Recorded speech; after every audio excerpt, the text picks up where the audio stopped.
Hey friends, welcome to the Time for Living podcast, your ultimate guide to reclaiming the time you need to crush your biggest goals while still having time to live your one beautiful life.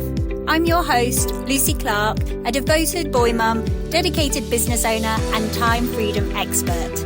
Say goodbye to the I'm too busy mindset that's holding you back from achieving what matters most to you. No more feeling overwhelmed or stuck in the same place year after year. Every week, we'll dive deep into strategies for being intentional with your precious time so you can hit those ambitious goals while still making time for yourself and your family. If you're ready to create more time, get practical tips, and prioritize the steps that will make the biggest impact on your career and life, then you're in the right spot. Pop in your earbuds, steal a quiet moment, and let's find time together. Hey there, my friend. Grab your coffee or tea if you're like me, and get comfortable. Because what we're talking about today is going to completely change how you move through your day. And honestly, it might make you realize you've been making things way harder on yourself than they need to be. If this is your first time here on Time for Living, welcome. And if you're a seasoned listener, welcome back, my Time for Living family. You're about to uncover why you sometimes feel mentally scattered even when you're incredibly capable and organized in so many areas of your life. So picture this with me. It's Tuesday morning. You've already navigated the morning chaos, whether that was getting everyone ready and out of the door, or diving straight into emails and calls, or managing the usual breakfast negotiations and finding missing shoes. Now you're trying to shift into focus work mode, but your brain is still replaying the morning's events. Or maybe you've just finished a team meeting and you need to dive into deep creative work, but your mind is still processing everything that was discussed. Or maybe you've been handling household management and kid logistics since 6 a.m. and now you want to focus on your business or personal projects, but you can't seem to switch out of the reactive mode. And maybe you just drop the kids off at school and have a precious 2-hour window to work on something meaningful, but you're mentally stuck in mum mode, thinking about the permission slip you forgot to sign or whether you packed enough snacks for their field trip. You sit down to focus, but your brain feels like it has 15 browser tabs open. You're physically in one place, trying to do one thing, but mentally you're scattered across everything that just happened and everything that's coming next. Can we just be honest for a second? This mental fog is exhausting, and I know you're sitting there thinking, if I could just focus better, if I could just compartmentalize. But here's what nobody's telling you. You're not the problem.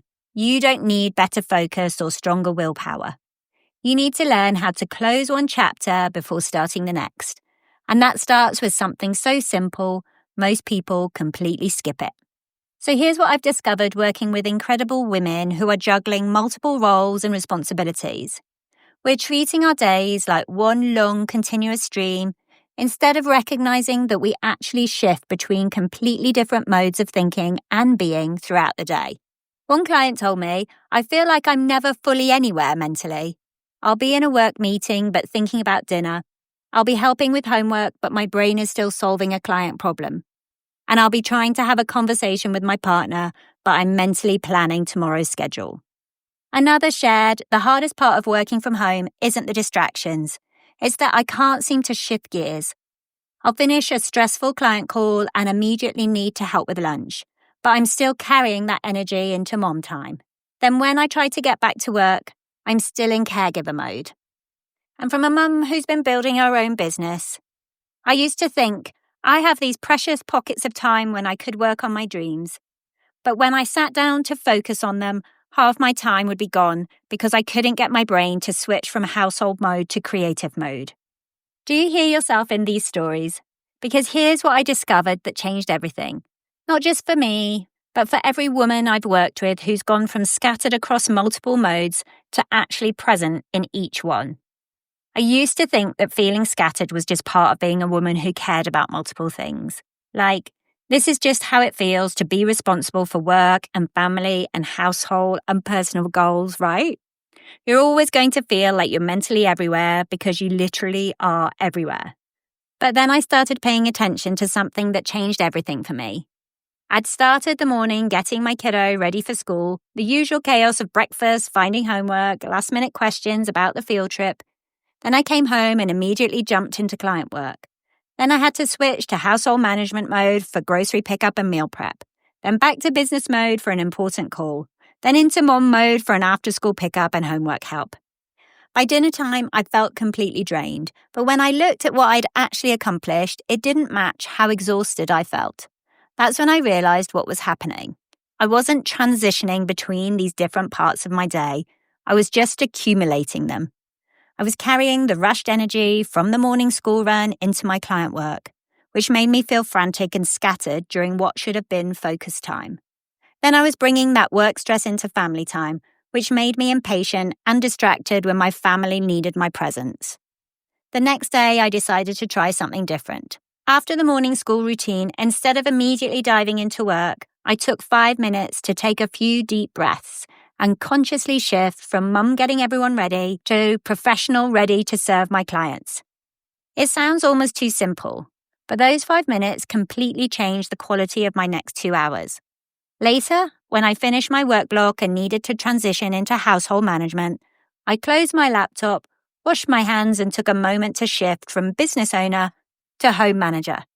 Again, just a few minutes, but suddenly I felt present for what I was doing instead of mentally elsewhere. That evening, my partner commented that I seemed more relaxed than usual, and I realized when you're fully present for each part of your day, you actually have more energy at the end of it, not less. All right, let me introduce you to what I call transition rituals. Think of these as mental bridges that help you move from one mode to another throughout your day. Now, before you think, Lucy, I barely have time to breathe between tasks, let alone add rituals. Hear me out. This isn't about adding more to your day. This is about being intentional with the shifts you're already making. So each part of your day gets your full presence instead of your scattered attention. Here's my transition ritual framework that takes 2 to 5 minutes depending on the transition, and you can adapt every piece to fit your real life. Step 1, the closeout. It will take about 1 to 3 minutes. Before I move from one mode to another, I take a moment to consciously complete the previous one. If I'm finishing focus work, I write down where I left off and what's next. If I'm wrapping up household tasks, I quickly scan what got done and what needs attention later. And if I'm ending family time, I notice one thing that went well. This isn't about being perfect. It's about giving your brain permission to stop thinking about what you just finished. Step 2, the physical reset. 30 seconds to 2 minutes. I do something with my body to signal the shift. This might be washing my hands when moving from work mode to household tasks, or standing up and stretching when transitioning from a meeting to deep work, changing my clothes when shifting from work to family time, or taking 3 deep breaths when moving from reactive mode to creative mode. The key is it has to physically signal to your nervous system that you're shifting gears. Step 3, the intention bridge. Takes 30 seconds. I set a clear intention for what I'm moving into. Not a to-do list, but an energy and focus intention. It could be, I'm moving into deep work mode. I'm transitioning into present family time. I'm shifting into creative flow. I'm entering into caregiver mode with patience and presence. Just really simple intentions. Step 4, the first action, which is immediate. I start the new mode with one intentional action that anchors me in that energy. If I'm moving into work mode, I might organize my desk or review my priorities. If I'm shifting into family times, I might ask someone about their day. If I'm entering into creative mode, I might turn on my diffuser or put on specific music. Now here's what this looked like for me yesterday, because I want you to see how this works across different types of transition. Morning transition. After camp drop-off, I sat at my desk for 2 minutes, took 3 deep breaths, and set the intention to be fully present for my client.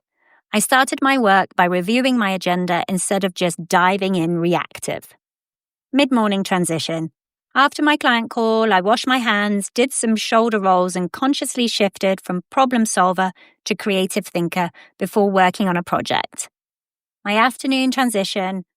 When I finished work and needed to shift into household mode, I closed my laptop intentionally, changed into comfortable clothes, and set the intention to handle errands with calm and efficiency. On my evening transition, before our family dinner, I stepped outside for 1 minute, took a few breaths, and set the intention to be present and curious about everyone's day.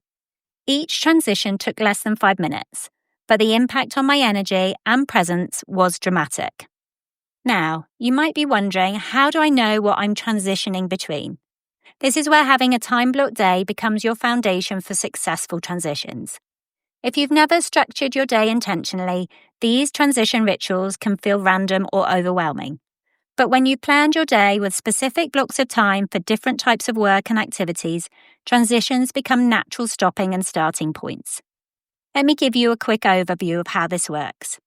And if you want the full framework, check out my podcast episode 15, where I break down time blocking completely. The key is creating what I called themed blocks throughout your day. Instead of randomly switching between tasks, you group similar activities together. Maybe Monday mornings are for creative work, Tuesday afternoons for admin tasks, Wednesday evenings for family time. When you know that 9 a.m. to 11 a.m. is your focus work block and 11 to 12 p.m. is your meeting block, you have a natural transition point at 11 a.m. Here's what makes this powerful. When you've intentionally planned that your morning is for deep work and your afternoon is for family activities, you can transition with confidence instead of guilt. You're not wondering if you should still be working when you're with your kids. You know that work time is complete and family time is beginning. The magic happens when you build buffer time between your blocks. These aren't empty spaces, they're transition spaces. 5 minutes between your client calls and creative work. 10 minutes between finishing household tasks and starting personal projects. These buffers become your natural homes for transition rituals. So if you're thinking, I love this transition idea, but my day feels chaotic and unstructured, start with basic time blocking first. You don't need a perfect system, just some intentional boundaries around different types of activities so you know what you're transitioning from and to. The beauty of transition rituals is that they're completely flexible. You might need different rituals for different types of transitions throughout your day. Here are some ideas. For the transition from reactive morning chaos to focus work, maybe it's making a specific cup of tea, tidying your workspace, and setting a clear intention for your work. For shifting from meeting-heavy time to creative work, maybe it's taking a short walk, doing some stretches, or putting on noise-cancelling headphones with soft music. From moving from household management to personal project time, maybe it's lighting a candle, sitting quietly for 3 minutes, or putting on clothes that make you feel creative and capable. For transitioning from caregiving mode to partner connection time, maybe it's taking a quick shower, making yourself a cold drink, or doing 5 minutes of breathing exercises. The key is matching the ritual to the transition. High-energy activities work well when you need to amp up. Calming activities work when you want to wind down. Physical movement helps when you've been sedentary, and stillness helps when you've been in motion. One of my favorites is using music as my transition tool. I have specific playlists for shifting into work mode, family mode, and personal time. Another transition method I like is changing location. Just literally move to different spaces in your house for different activities and take a moment to settle into each space. The magic isn't in the specific ritual. It's in the intentional pause that tells your brain and body, we're shifting now. Be present for what's next. And here's why this matters beyond just feeling more organized. When we constantly operate in transition mode without ever fully arriving anywhere, we're living in a state of chronic mental multitasking. We're never fully present for our work, our relationships, our creative projects, or our rest. You're not just trying to be more efficient. You're trying to actually enjoy and be present for the different parts of your life. And that requires being able to show up fully for each one instead of bringing yesterday's energy into today's tasks or this morning's stress into this afternoon's opportunities.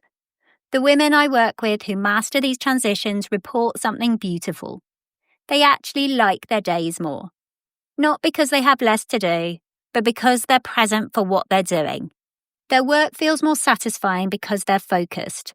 Their family time feels more connected because they're actually there. Their personal projects make progress because they can access their creative energy instead of being stuck in reactive mode. This isn't about perfection or having the perfect routine. It's about recognizing that every time you shift from one activity to another, you have an opportunity to show up fresh instead of carrying forward whatever energy you don't need anymore. All right, beautiful humans, here's your challenge for this week. Pick one transition in your day that constantly feels rough or scattered. Maybe it's the shift from morning chaos to focus work. Maybe it's moving from meetings to creative tasks. Maybe it's transitioning from work mode to family time or from caregiving to personal time. For that one transition, try adding just one element, either a physical reset, a clear intention, or a moment to close out what you've just finished. Start small. Even 30 seconds of intentional transition is better than 0 seconds. If you're thinking, this makes so much sense, but I need help identifying where I'm losing energy and focus throughout my day, I've got something for you. I created Taking Control of Your Time. It's your guide to understanding exactly where your mental energy is going and how to reclaim it for what matters most. You can grab it for free at timeforliving.co/taking control. This will help you map out not just where your time goes, but where your attention and energy go, and how to protect both.